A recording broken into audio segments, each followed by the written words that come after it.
त्रुटि पर आधार प्रश्न। आइए देखते हैं।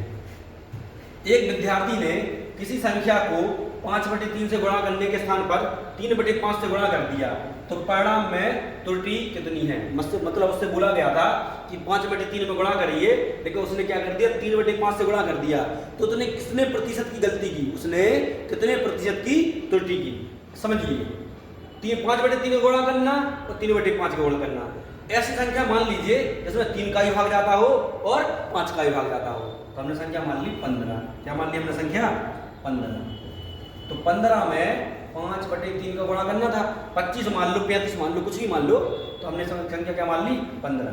तो 15 में 5/3 का गुणा करना था, 5 है 15। आंसर कितना आना था? 25। लेकिन उसने क्या किया, 15 में कितने गुणा कर दिया? 3/5 का। तो 5 3 15, 3 3 का 9। 25 आना था लेकिन आया कितना? 9। पता कितने की हानि हो गई? 16 की त्रुटि हो गई। किस पे हुई त्रुटि? 25 पे। तो 25 गुणे परसेंट निकालने के लिए क्या लगाएंगे? 100 का कर देंगे हम गुणा। 25 चौको 100, तो 16 चौको 64% की क्या हुई? हानि या त्रुटि। तो हमारा आंसर क्या आ जाएगा? 64। ऑप्शन नंबर डी हमारा क्या हो जाएगा? सही जवाब। अगला क्वेश्चन देखिए। अगला क्वेश्चन है, किसी छात्र को किसी संख्या का 1/15 करने को कहा गया, परंतु उसने 1/3 कर दिया, जिससे उसका उत्तर पहली की तुलना में 16 अधिक आया। अधिक या कम का मतलब होता अंतर। क्या होता है? अंतर। देखिए, एक संख्या में कहा कि 1/15 का गुणा कर दीजिए, लेकिन उसने एक संख्या में क्या किया? 1/3 का गुणा कर दिया, जिससे ये वाला उत्तर आया जो इससे कितना अधिक आया? 16। तो इन दोनों का अंतर कितना है? 16। अंतर में बड़ी संख्या आगे रखी जाती है, छोटी संख्या पीछे रखी जाती है, जिसको आगे हम जाके ठीक कर लेंगे। तो यहाँ पर हम क्या लेंगे? 15 एलसीएम लेंगे। अगर 15, तो 15 का यहाँ गुणा कर देते हैं, 15 का यहाँ गुणा कर देते हैं, तो 15 से 15 कट जाएगा, यहाँ तो यही आएगा माइनस 5 है 15। तो ये क्या हो जाएगा? 5 कितना हो जाएगा? 5 बराबर में 16। अंतर में बड़ी संख्या आगे रखते हैं, छोटी संख्या पीछे रखते हैं। तो 5 में से 1 गया तो कितना बचा? 4/15 बराबर में 16।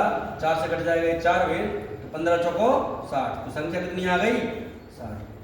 ऑप्शन नंबर बी हमारा क्या हो जाएगा? सही जवाब। बहुत ही आसान प्रश्न है। एक बात और समझिए, इस क्वेश्चन में आगे बोल देते हैं सही उत्तर बताइए। तो सही उत्तर क्या आना था? तो करना कितना? किसी संख्या को 1/15 को करने को कहा, तो क्या करना क्या था? 1/15। तो 60 में कितने गुणा कर देंगे? 1/15। तो सही आंसर आएगा हमारा कितना? 4। कितना आएगा? 4। लेकिन अभी क्या पूछिए? केवल संख्या। तो संख्या कितनी आ जाएगी हमारी? 60। अगला क्वेश्चन देखिए। अगला क्वेश्चन भी उसी प्रकार से है। जब किसी लड़के को किसी भिन्न का 6/7 बताने को कहा गया, उसने गलती से 6/7 से भाग दे दिया। 6/7 से गुणा करने को कहा, लेकिन उसने क्या कर दिया? 6/7 से क्या कर दिया? भाग। तो सही उत्तर से 13/70 उत्तर अधिक प्राप्त हुआ। तो भिन्न ज्ञात कीजिए। भिन्न कुछ भी मान लीजिए, x मान लीजिए, a मान लीजिए। भिन्न मान लिया हमने, मान लो a/b। क्लियर है? भिन्न पूछा ना, तो a/b के रूप में मान लीजिए। अब उसमें कितने गुणा करना था? 6/7 का क्या करना था इन्हें? गुणा।